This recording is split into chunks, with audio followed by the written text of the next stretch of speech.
Bonsoir à toutes et à tous, vendredi 4 juillet, il est l'heure de l'info.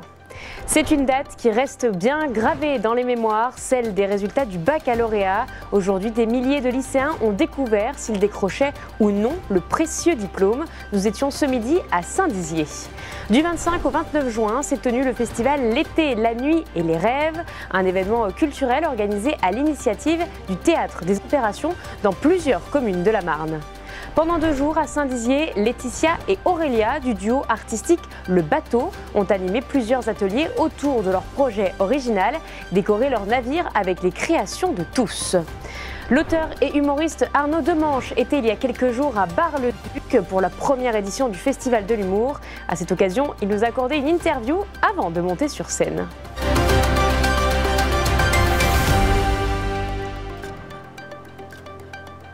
C'est un jour que l'on n'oublie jamais. Aujourd'hui, des milliers de lycéens ont découvert leurs résultats du baccalauréat. Entre sourires, larmes et soupirs de soulagement, cette journée marque la fin d'un chapitre et le début d'un autre. Devant les panneaux d'affichage ou en ligne, les candidats ont vécu un moment à part, attendu depuis des semaines. Nous avons suivi justement ces lycéens qui n'ont eu ou pas eu le bac. Une matinée chargée en émotions que Julien Debrune a suivi aux côtés des élèves.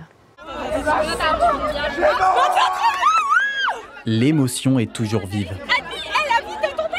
Aujourd'hui à 12h30, plusieurs centaines d'élèves se sont retrouvés devant le lycée Saint-Exupéry à Saint-Dizier, impatients de découvrir leurs résultats du bac. Certains ont vite affiché leur sourire. Après une année de travail, la bonne nouvelle est tombée. Là, moi je suis super heureuse et j'ai mon bac. Enfin, après 2 semaines de stress, je suis trop contente. Moi aussi, juste admis, mais franchement, je suis refait. Le bac, c'est de l'eau et je suis arrivé, j'ai eu mon bac assez bien sans réviser ni rien. C'est clairement de l'eau le bac. Ouais, c'était dur. Ça va, c'était dur un peu. En vrai, j'ai pas trop travaillé, mais je l'ai eu. C'est ça, on va manger du riz. Vous allez tous l'avoir. Et pour certains parents, compliqué parfois de retenir les larmes. Ça me rend heureux et j'ai l'impression d'avoir réussi quelque chose en plus que le bac. Je suis trop fière. Je suis trop fière. Ah ouais, je suis fière. Ouais, je suis trop contente. Dans ce lycée, ce sont les filières technologiques, générales et professionnelles qui étaient concernées avec leurs spécificités et parcours propres. Le bac, point d'orgue de l'année scolaire, résume des mois de révision intense, entre contrôle continu, épreuve terminale ou encore préparation au grand oral. Des heureux, des moins heureux, mais enfin le bac c'est le résultat d'une année de travail. Et puis surtout pour nous aujourd'hui, c'est s'occuper de ceux qui passent le rattrapage. Comme tous les ans, il y a des élèves sérieux et d'autres qui le sont un petit peu moins. Mais derrière la liesse, certains candidats ne verront pas la fête aujourd'hui. Quelques-uns n'ont pas validé l'ensemble des épreuves et d'autres devront passer par la case rattrapage. Les professeurs sont toutefois mobilisés pour les accompagner dans cette seconde chance, essentielle pour poursuivre leur projet. Déjà, on va lui demander les options qu'elle choisit pour le rattrapage. Et puis après l'orienter vers les professeurs aux matières correspondantes. Moi, ma filière, pour le coup, hôtellerie-restauration, ils l'ont tous eu, sauf une élève qui part au rattrapage, mais que je suis certaine l'aura. Au niveau national, le taux de réussite provisoire au bac 2025 s'établit à environ 87% avant l'oral de rattrapage. C'est un festival pas comme les autres qui s'est installé cet été dans le sud marnais. Du 25 au 29 juin, la 3e édition de L'été, la nuit, les rêves a fait vibrer plusieurs communes rurales au rythme du théâtre, de la musique, mais aussi de la poésie. Porté par le Théâtre des Opérations, l'événement défend une culture accessible, itinérante et vivante, malgré une organisation, vous allez le voir, parfois difficile, notamment sur le plan financier. Julien Debrune a assisté à l'une des représentations. 5 jours de spectacle dans plusieurs communes du territoire. Du 25 au 29 juin, la 3e édition du festival L'été, la nuit, les rêves a mis la culture à l'honneur en pleine saison estivale. Porté par le Théâtre des Opérations, ce festival se veut simple et accessible au plus grand nombre. Une ambition parfois difficile à maintenir. Côté financement, l'organisation reste fragile. Cette année, difficilement, avec toutes les coupes budgétaires qui ont eu lieu. Cette année, on a le département et les mairies où on joue qui soutiennent le festival. Et c'est tout. Les années précédentes, on avait quelques autres soutiens parce que premiers événements, les JO, tout ça, on pouvait avoir quelques subventions. Mais là, c'est une année un peu difficile. Mais on a beaucoup de spectateurs. On a une centaine de personnes par soir, en tout cas hier, avant-hier. Beaucoup grâce à la billetterie. Malgré le prix libre, ça fait venir du monde. Vendredi soir, c'est Madrigal Festin qui était à l'affiche à Maudrup-le-Montois dans la Marne. Un concert-spectacle singulier, construit autour d'un thème inattendu, une tarte à l'oignon. À l'origine, il s'agit pourtant d'un hommage à la musique baroque, au chant classique et à Vivaldi. Mais très vite, le ton change, le spectacle bascule dans l'absurde et l'humour. Les artistes elles-mêmes qualifient leur création d'omni, autrement dit, un objet musical non identifié.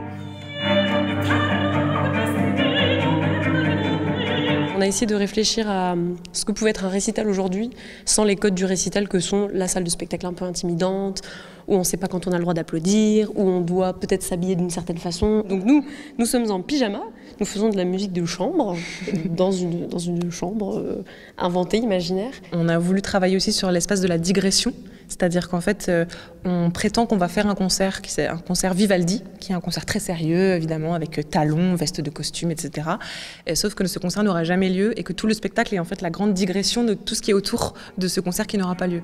Sur scène, tout y passe, de Dancing Queen d'Abba à bande organisée du collectif marseillais du même nom, les deux complices revisitent un large répertoire de tubes avec un seul mot d'ordre, surprendre. Je suis là,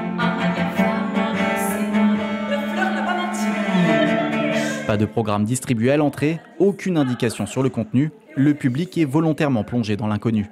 En mettant côte à côte des choses familières et des choses pas familières, en fait, on espère que ça fera un accès en fait aux gens. La plupart des gens sont repoussés, comme par la musique classique ou baroque, par principe, sans la connaître en fait, parce qu'ils ont l'impression, comme tu disais, les gens qui sont pas spécialistes de cette musique ou qui sont pas amateurs de cette musique pensent que c'est pas pour eux, parce qu'ils vont pas comprendre, parce que c'est trop long, parce qu'ils ont pas les codes, parce qu'ils connaissent pas. Et nous, on voudrait dire qu'on peut quand même l'apprécier, même si on connaît pas ces codes, et qu'en fait, a priori, c'est pas la musique elle-même qui repousse les gens, c'est plutôt tout l'apparat qu'il y a autour. Et que la chose qui est à l'intérieur, quand on la dépouille de tout son costume, en fait, elle est très simple, elle est très accessible. Enfin, c'est ce qu'on croit et c'est ce qu'on veut transmettre. Depuis sa création, l'été, la nuit, les rêves a permis l'organisation de plus de 30 représentations dans une vingtaine de communes rurales du sud marnais. Pour cette édition, près de 550 spectateurs ont répondu présent.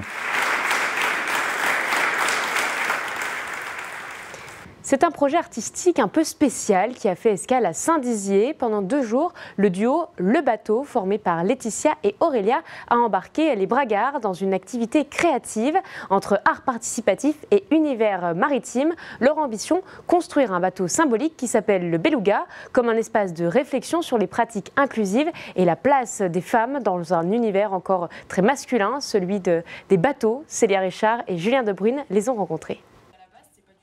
Un bateau, 2 artistes et un projet Stop et Net. À l'occasion de 2 ateliers ouverts au public, les artistes Laetitia et Aurélia ont invité petits et grands à participer à la décoration de leur bateau. Partis des Pays-Bas, l'objectif initial du projet était de rejoindre le canal du Midi dans le sud de la France. Une aventure entamée il y a plusieurs mois par ces 2 artistes françaises. L'idée, c'est d'aller directement à la rencontre des différents publics qui peuvent être intéressés. Et du coup, aujourd'hui, on est super contente d'être dans le musée de Saint-Dizier, où on peut aussi vraiment réfléchir à comment collaborer avec un lieu. Et du coup, ils ont une très riche collection ornithologique. Et donc aujourd'hui, on réfléchit à la faune et à la flore de la région de la Haute-Marne, en s'inspirant principalement des oiseaux qu'on a croisés pendant la navigation. Malheureusement, ce projet ne verra pas le jour. La fermeture du canal entre Champagne et Bourgogne a contraint les 2 artistes à suspendre leur navigation. Malgré cela, les participants de l'atelier ont imaginé des pavillons inspirés des oiseaux de la collection ornithologique avant de travailler sur des motifs destinés à habiller les voiles de leur bateau intitulé le Beluga. À travers cette embarcation, les 2 artistes souhaitent faire tomber les clichés autour de la place des femmes dans la construction navale. C'est aussi pour montrer que c'est possible, que c'est accessible et que c'est pas forcément... il faut pas avoir une force physique monumentale pour pouvoir construire un bateau, parce que c'est pas notre cas. Tout se croise beaucoup, et du coup aussi bien le fait que ce soit principalement des hommes, mais aussi le fait de cette idée du génie seul dans son atelier qui trouve une vérité ou quoi que ce soit. Pour nous, on n'y croit pas. Le but, c'est de faire ensemble et de montrer que c'est l'échange qui permet de créer, quoi. On n'aurait jamais pu faire ce bateau à 2 uniquement de toute manière. C'est le travail collectif qui a permis cette traversée possible. En attendant de savoir ce que deviendra le Beluga, elles repartiront vers Paris en quête d'un nouveau point d'ancrage. Samedi 28 juin, sur la scène de Bar-le-Duc, Arnaud Demange, auteur et humoriste, s'est produit pour la première édition de ce festival de l'humour organisé par la ville de Bar-le-Duc. À cette occasion, il nous a accordé une interview, vous allez le voir, qui parle à la fois de son spectacle mais aussi de sa vie. Il témoigne au micro de Gaël Bossu. En tournée dans toute la France, l'humoriste Arnaud Demange a fait étape à Bar-le-Duc, l'occasion de parler de lui, de son spectacle, de la liberté d'expression et de plein d'autres choses. Et on est parti. Ton spectacle s'intitule « Il faut qu'on parle », mais alors on parle de quoi ? On parle de tout, mais on parle surtout de est-ce qu'on peut rire de tout ? Moi, je me suis rendu compte au fil de mon parcours d'humoriste qu'il y a plein de gens que ça interrogeait la liberté d'expression aujourd'hui, qui me disent beaucoup, est-ce que tu crois que Coluche, que Desproges, que les Inconnus, ils pourraient refaire ce qu'ils faisaient à l'époque ?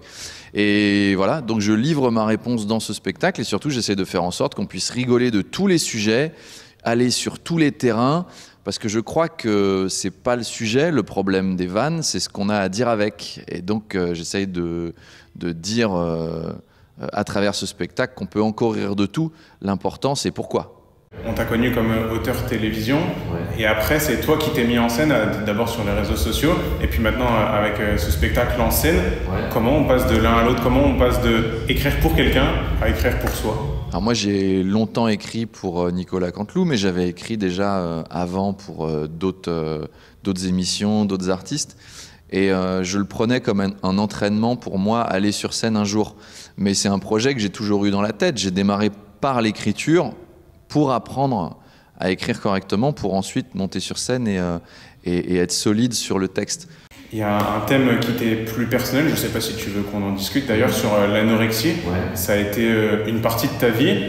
Aujourd'hui, est-ce que c'est un sujet que tu veux populariser, en tout cas dont tu te sers dans ton métier et ce dont tu veux nous faire rire? Alors sur l'anorexie, moi j'étais victime d'anorexie pendant quasiment 30 ans, donc je l'ai subi lourd. Et c'est vrai que artistiquement, c'est en train de révéler des choses. Et le fait d'en avoir parlé m'a aussi soulagé. Enfin, au début, je voulais pas le faire. Je trouvais ça un peu, tu vois, interview Combini, clac clac, ta maladie. Enfin, à un moment, il y a eu beaucoup ça. Et je voulais pas faire ça. Je trouvais ça impudique. Et puis, j'ai réalisé en le faisant quand même que ça pourrait aider des gens qui n'étaient pas familiers du problème, surtout chez les hommes. Donc, je me suis dit, et j'ai reçu tellement de messages de gens qui m'ont dit, ah putain, c'est une piste pour moi. Merci, je vais creuser ça. Que bon, si ça a été utile à des gens, en fait, je suis content de l'avoir fait. D'ailleurs, il y a pas mal d'artistes actuels qui se servent justement de ces maladies ou de ces traumas-là plus jeunes. Panagiotis Pasco, Kian Kojandi. Comment on explique aujourd'hui que beaucoup se servent de justement ces périodes compliquées personnelles pour faire rire des salles entières? Je pense que c'est bien d'avoir des artistes qui s'emparent de sujets comme ça, tout simplement parce que c'est intéressant. Enfin, socialement, collectivement, ou dans le dialogue que tu as avec le public, c'est intéressant de parler de tes failles, de parler du coup des failles du public aussi, qui se disent « Ah ok, tel truc, on peut s'en sortir », c'est quelque chose d'encourageant. Et aussi, ça met la barre artistiquement forcément un peu plus haut que, je ne sais pas si on a remarqué, mais chez nous, on a tous une coupelle avec des stylos qui ne marchent pas. Qui est de la pure observation. On peut s'identifier, mais quand on sort du spectacle, on en retient moins de choses. Je pense que des artistes qui se mettent à parler de trucs compliqués, ça aide plein de gens à aller un peu mieux. Je ne dis pas qu'on a guéri les troubles mentaux de 25 millions de personnes, mais s'il y en a un ou deux à qui on a pu apporter un mieux-être, même ponctuel dans la vie, eh ben, c'est toujours mieux que juste on les a fait rire une heure et puis après ils ont oublié. Donc je pense qu'il y a beaucoup d'artistes qui mettent leur expérience éventuellement traumatisante au service du bien-être d'autres gens. On t'a vu apparaître quelques fois au cinéma, est-ce que c'est un lieu qui t'attire? C'est par là que je devais démarrer, moi. J'avais commencé à faire du court-métrage, puis du moyen-métrage en tant que réal, et j'avais signé pour faire mon premier film, et on a eu un problème de droit, finalement ça n'a pas pu se faire. C'est la Fox USA qui m'a interdit de faire mon premier film. Tu le crois, ça? Mais la Fox France avait dit oui. Et donc voilà, j'ai dû laisser tomber le cinéma parce que je suis rentré beaucoup plus en radio, beaucoup plus dans l'écriture radio-télé. Mais évidemment, c'est un truc qui me rebrancherait, ouais. Est-ce que tu connaissais Bar-le-Duc et qu'est-ce que tu attends de ta représentation ce week-end au Festival de l'Humour? Alors, je connaissais Bar-le-Duc puisque j'étais déjà venu jouer il y a 2 ans. J'en garde un excellent souvenir parce que moi, je suis versaillais. C'est une ville qui ressemble quand même beaucoup à Versailles dans son architecture, dans son passé. Voilà, il y a des coins où on se balade en plein 18e siècle, ne serait-ce qu'ici. Hein. Enfin, j'ai vu des mairies moins élégantes. Hein. Là, le parquet Pointe de Hongrie et tout, on est quand même chez moi. C'est une ville dans laquelle tu peux tourner un film de mousquetaires, quoi. C'est assez cool, les rues pavées. Mais c'est sûr que j'en avais gardé un souvenir de pas très actif le dimanche matin. J'étais allé me balader dans le centre-ville. À un moment, je vais devant l'église, elle est fermée à l'heure de la messe et tout. Je me dis quand même. Je demande à un vieux, ben non, c'est fermé, il n'y a rien, mais c'est Bar-le-Duc, monsieur. Donc j'en avais gardé un souvenir architecturalement intéressant. Et puis surtout, la représentation qu'on avait fait, il y avait un autre truc qui m'a surpris, c'est que tu sais, tu arrives toujours avec un peu de préjugés, tu te dis, bon, la ville, elle est un peu perdue, les gens en parlent jamais, ça va être un peu moyen, bon, ils vont rigoler et tout. Et je me suis retrouvé face à un public, parce que moi, je parle toujours à la fin avec eux, je me suis retrouvé face à un public de gros intellos. Pas juste on est bien content d'avoir bien rigolé, etc. Gros intellos, c'est parti dans la philosophie, dans la politique, avec des références anciennes, des gens qui m'ont cité Durkheim et tout. Enfin, c'était très étrange, quoi. J'étais ressorti en me disant, bah voilà, t'as été bien puni, t'es arrivé avec des préjugés et on te les a remis dans la gueule et c'est bien fait pour toi. Donc voilà. Et ce que j'attends de ce soir, c'est juste de bien rigoler au frais, parce qu'on va être dehors, donc ça va être fun. Là, j'entends les répétitions qui se passent à côté de nous. Apparemment, il y a une grosse sono, grosse scène et tout. Je ne suis pas encore allé voir, mais ça a l'air spectaculaire. Je vais jouer dans un stade, là. Un mot pour la fin, non? Bisous, Bar-le-Duc. Merci de m'accueillir. Je suis ravi de revenir chez vous. C'est la fin de cette édition. Merci de nous avoir suivis. Tout de suite, la météo. L'information continue sur puissancetélévision.fr. Bonne soirée.